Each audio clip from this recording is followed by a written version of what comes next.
right sharp, don't cut. To slight left, 40. 5 right short, with a crest, don't cut. And 5 left, opens. And slight left. It's interesting to trace the history of the World Rally Championship franchise, starting with Sony and Evolution Studios, then to Blackbean Games and Milestone before Big Ben Interactive and Kyloton took over. However, Codemasters is no stranger to the sport. Not only did it develop the acclaimed Colin McRae series, starting with Colin McRae Rally and eventually spinning it off into Dirt before delivering Dirt Rally, another acclaimed rally racer, its sequel less so, perhaps it's appropriate that the studio would develop the latest title, bringing back its rally sim expertise while advancing the formula forward in many ways. To that end, EA Sports WRC is a big improvement over Dirt Rally 2.0, with more content, a more comprehensive career mode, several championships, and much more. There are some technical issues and annoyances, but as a whole, it's an endearing time. 40, slight right. To crest, 140, ice now. Late, 1 left, 120. As with other contemporary racing games, you have to create a driver. Make no mistake, this is far from the most comprehensive character creation tool. You can't adjust the eyes, the hair, the height, or anything else outside the presets. However, you can customize your co-pilot's voice and the gear, with more available by progressing through the Rally Pass, and I'm mostly okay with that. Less so with the substandard character models on tracks with their dead eyes and barely animated expressions, but you only briefly see them before races. The real attention to detail and visual fidelity is seen with the cars and environments. It's noticeable when dirt sprays into the air on a turn and dust covers your bumper, or when the road surface is slick with ice. Each vehicle also looks authentic, and while you won't see windshields and car glass splintering or paint scraping, hoods and doors do go flying when taking enough damage. The skyboxes and distant details are also good, though there is some noticeable pop-in at times. There's some stutter and drop frames when starting races, but the former is almost non-existent when racing.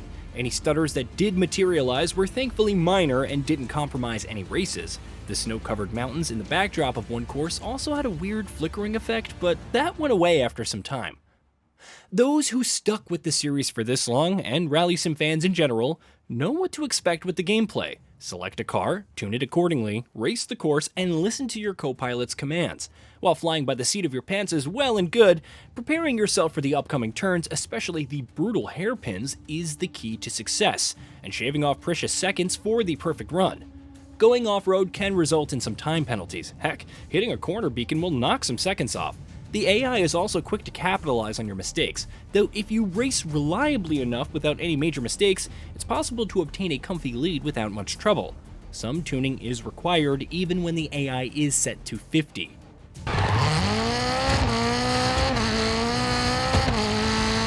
Brake, 6 right, cut into 5 left, 30, 3 left, 30, 2. The feel of EA Sports WRC is intriguing in several ways. Each car, whether it's WRC2 or Junior WRC, is easy enough to pick up and control. The handling is responsive overall, and the feeling of power when accelerating down straights or narrowly clinching slight turns is exhilarating. However, each controls differently, and whether it's the balanced but less powerful Ford Fiesta Rally 3 or a classic Lancia with its excellent handling, you do feel those differences as you come to terms with each track. None of this is to say that racing is easy. Accelerate too heavily coming out of a turn, and sometimes oversteering will send you sailing to the side. Different road types also need to be respected. Tarmac can feel friendly and welcoming, but heavy dirt requires easing up when going uphill. These snow-covered stages like Sweden are easily a favorite because of this, and you can feel the difference between a road wet with snow and another covered in ice. Just turning on the latter causes your car to slide on its own. It's as enticing as it can be frightening, especially when the co-driver calls can feel a little too late at times. This brings up another highlight, the course design. There are over 200 courses in EA Sports WRC, each with unique road conditions and options for weather. While you won't find dynamic weather conditions, varying road conditions are enough to keep you on your toes, whether it's going from a tarmac to perilous snow or back. As a whole, the courses are long but well-paced, presenting enough of a challenge without getting frustrating despite the sheer number of things that can stop your car in its tracks. Precision is key. but so is understanding the course and how to navigate its most treacherous sections. Championships are your standard run through multiple events against AI drivers with options for deciding the length and number. The new Moments mode offers specific challenge based on real-world events where you must complete objectives, like placing in a certain position or sustaining a certain amount of damage to earn XP. Using specific cars spices things up, but having more moments or cycling them out over a shorter period would be ideal. Furthermore, you can't play them offline, which is super annoying. Builder mode is also brand new to the series, allowing you to create a rally car from scratch, down to the springs, tires, brakes, bumpers, you name it. While I didn't bring my creation into many races, instead opting for tired and true rally machines, the amount of customization and options is pretty good. Those who want to go fully hands-on and craft the rally car of their dreams will no doubt have fun.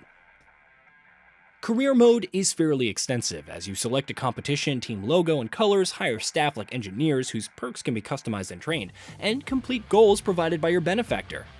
There are several events on the racing calendar, whether competing in a major championship, invitationals, manufacturer hospitality where you can try out other manufacturers' cars for free, just don't damage them, and so on.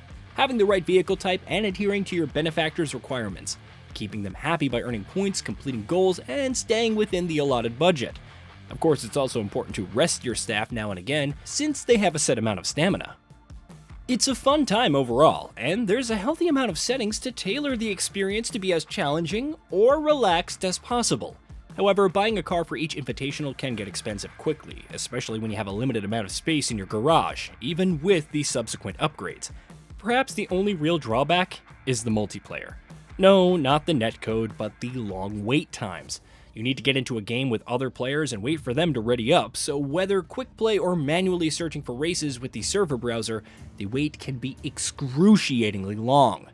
At least you could play custom games against the AI, but a quick race option or automatic countdown would be nice. Overall, EA Sports WRC is a worthy successor to Clyoton's games and Codemaster's rally titles. Several things need to be improved, but as a complete package, it's fun. It's a meaty experience for rally racing fans to dive into.